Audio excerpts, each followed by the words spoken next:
A young wushu master will use the power sealed in his ward to copy the skills of all rival masters and awaken the energy of the powerful Chen style. Today we're going to recap the story of the movie, Tai Chi Zero, from 2012. During the Qing dynasty, conflicts broke out all over China, sparking extremely insane battles for control of the empire. Among the divine troops, a young wushu master called Yang Lu Chan fights against the emperor's forces and for freedom.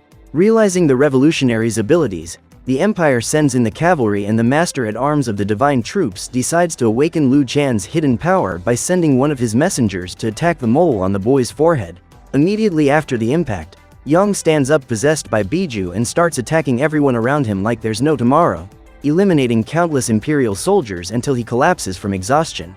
Now out of combat, he is taken to the tents where Master Dong begins his medical treatment. While performing the procedures, the healer warns Lu Chan that if he continues to use his hidden powers, it won't be long before he loses his life. According to Dong, the mole on Lu Chan's forehead is known as the 3 flowers on the crown, a super powerful technique that even the greatest masters have difficulty achieving, but which for some reason was born with the boy. Despite this, Lu Chan can't master it perfectly, and as a result, his body becomes more and more exhausted, which unbalances his internal energy and brings him closer to elimination. According to Dong, he must stop relying solely on brute force and learn the Chen style, which is able to alter the body's energy channels and keep his ward stable, preventing it from darkening and leading to Yang's perishment. Just then, Lu Chan's master appears and tries to knock the medicine out of Dong's hands while ordering him to stop talking nonsense to his disciple. But the doctor is also a great martial arts expert, and the two begin to fight. Mastering the Chen style, Dong proves to be far superior to the weapons master and manages to roll him out of the tent with one kick, defeating the other master in just 3 moves. Impressed by what he saw, Lu Chan spends the night thinking about the doctor's words when suddenly, the Imperials begin a surprise attack on the camp, catching everyone off guard. In the middle of the confusion, Yang runs outside and sees Master Dong being hit by 2 arrows in the chest. On the verge of elimination, the healer orders Lu Chan to go to Chen village and find Master Chongqing, the only one allowed to teach the village style. Unarmed and at a disadvantage, Yang flees the burning camp and begins an arduous journey to the Chen village, climbing a kilometer-long mountain with only his hands. After a lot of effort, Lu Chan finally sees the village on the horizon and starts running around looking for the master, but the locals refuse to answer, claiming that outsiders can't learn the Chen style. While asking people in the village, Lu Chan is involved in an accident and ends up being run over by a prototype car driven by Yu Niang. Concerned, the girl gets out of the car to see if he's alright and asks the stranger to visit her if he feels any pain, then leaves. But as she's walking back to the car, a shopkeeper asks about Master Chongqing and the woman lets slip that he's her father. Later, in Chen Hall, Yu Niang goes to her fiancé Feng, who has spent the last few years studying engineering in the West and now wants to bring new developments to the village, such as electricity and a railway line. After a brief conversation with her fiancé, Yu Niang realizes that the elders have arrived and begins the meeting, in which Fang presents a model of the railroad, saying that Chen village will have its own station and will receive spices every week, as well as allowing them to travel to Beijing in half the time. Resistant to foreign inventions, the elders ask about the buildings that will need to be demolished, and Fang says he can't answer that question yet.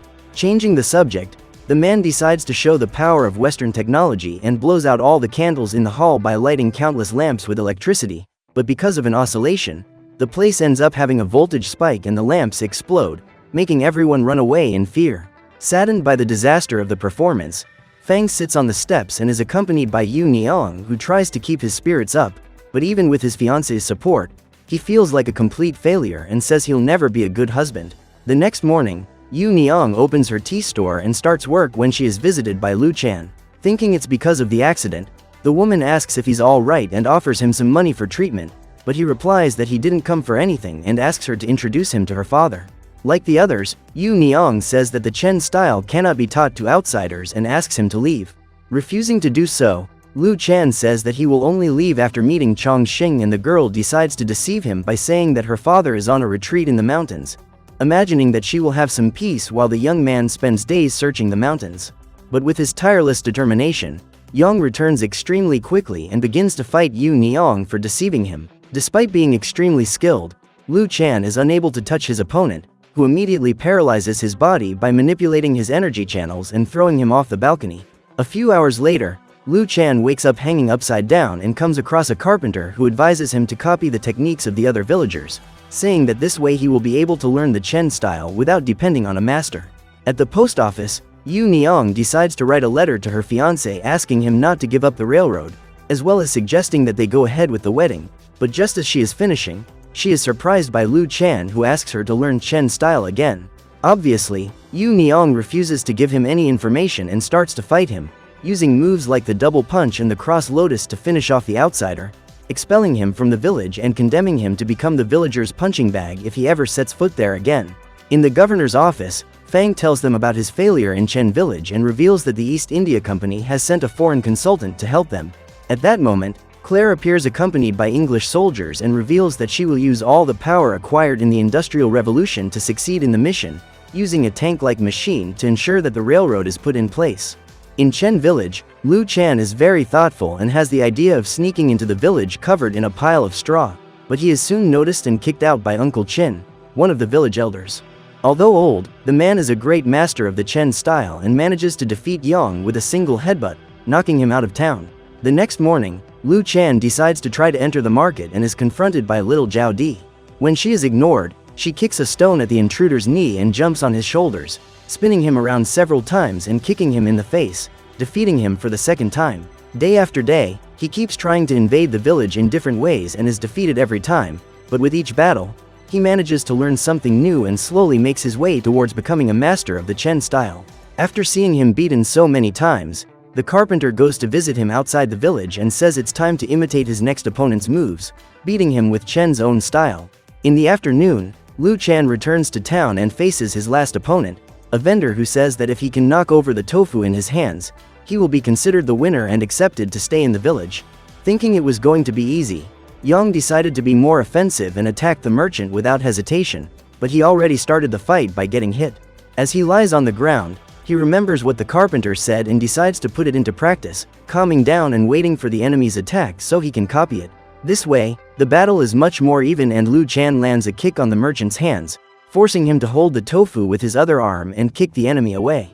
At that moment, Yang feels someone pushing his back and he falls on top of the vendor who didn't see it coming, finally dropping the tofu on the ground. Since he got help, Lu Chen tries to say that it wasn't fair and asks for a rematch, but since no one else saw what happened, everyone agrees that he is the winner.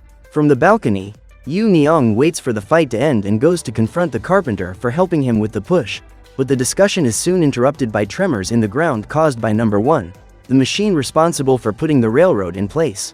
As the people approach, Fang gets out of the vehicle and tells them that they have 7 days to demolish the houses that are in the middle of the planned route, claiming that at the end of that time, number 1 will come in forcefully and demolish all the houses in the village. When they see Fang, the people think it's some kind of joke and say they're not afraid of him, but when Claire activates the mechanism that puts the machine's arms out, everyone runs in fear as it destroys the first buildings in the village. Standing in front of her fiancé, Yu Niang asks why he is attacking her home village and orders him to get off the machine, but instead of doing so, Fang just goes back inside and leaves her talking to herself. Desperate, the population holds an emergency meeting to decide what to do, but as Chong Xing is out of the village, none of the elders have the courage to make a decision, forcing Yu Niang to act on her own. While the girl is working out a strategy, Lu Chen wakes up in the house of the carpenter who tells him about the attack by number 1, leaving the young man elated to defend Chen's style. However, the worker won't allow him to leave and suggests that they should steal a uniform, thus managing to infiltrate the machine and find a way to destroy it from the inside out. In the Imperial camp, Fang goes to visit Claire and notices that she is packing her bags to leave.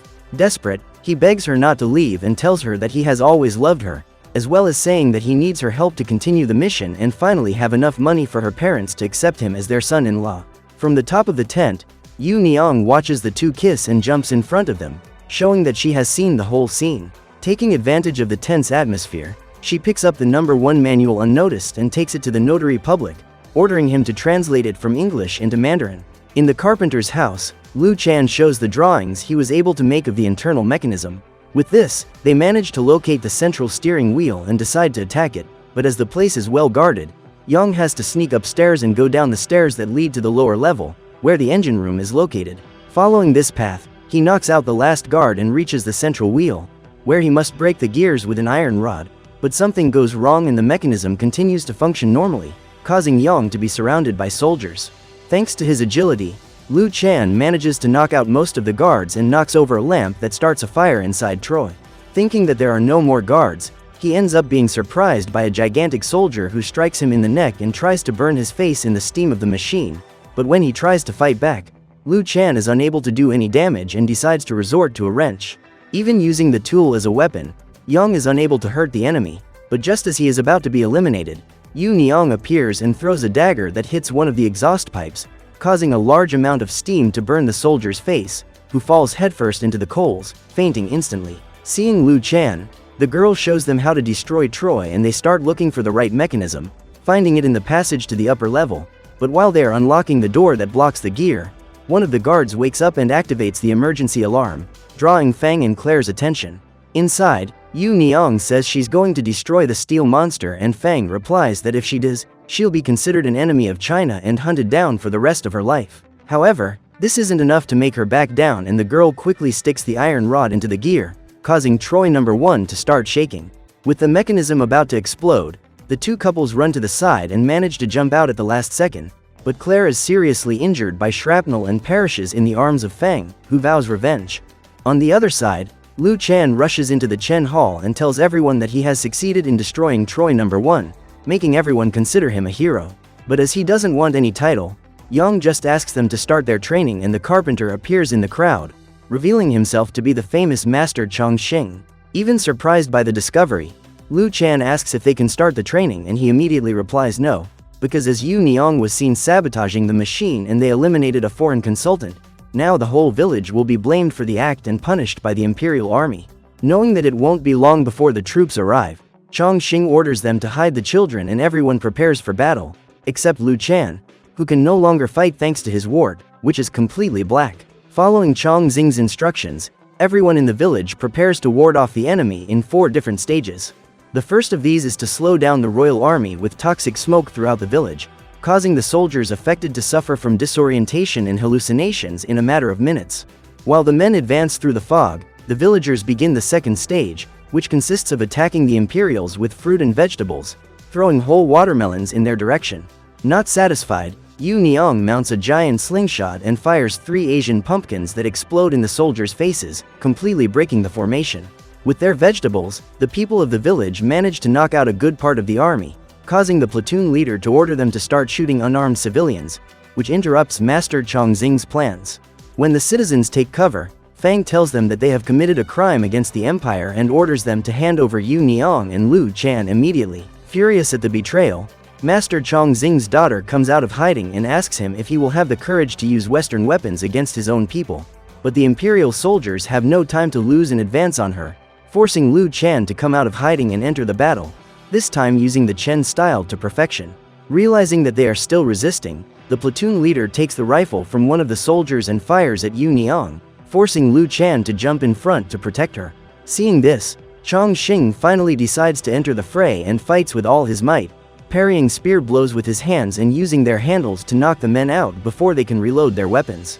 Even unarmed, the Chen-style master manages to immobilize all the Imperial soldiers and jumps over a wooden structure to reach the squad leader, knocking him down with a kick. With only Fang left standing, Chongqing jumps on his horse and throws him away, causing him to smash his face on the rocks while the citizens send the other soldiers running. With that, they finally get rid of the Imperials and start treating Chen, but one of the elders sees him using the Chen style and arranges an emergency trial. Obviously, Chongqing is accused of having taught him and defends himself by saying that Yang spent several days in the village, which allowed him to learn the moves while fighting with the locals. Even so, the old man still thinks it's wrong and accuses Chen of having stolen his kung fu, suggesting the punishment of cutting his tendons and breaking his bones so that he can never fight again. Outraged, Yang argues that he risked his life to save the village, and the elders adamantly stand by their decision, leaving her with no option but to ask her father's permission to marry him. In this way, Chen becomes a member of the village and has every right to learn the Chen style, which cancels out his punishment. With that settled, Yang spends the next few weeks tending to her future fiancé's wounds until the wedding day arrives. But while everyone in the village is celebrating, both Fang and the British Navy are approaching over the horizon, willing to do anything to avenge Claire's elimination. So what did you think of this movie? Leave it in the comments below. And if you liked the video, like and subscribe for more movie recaps. See you next time.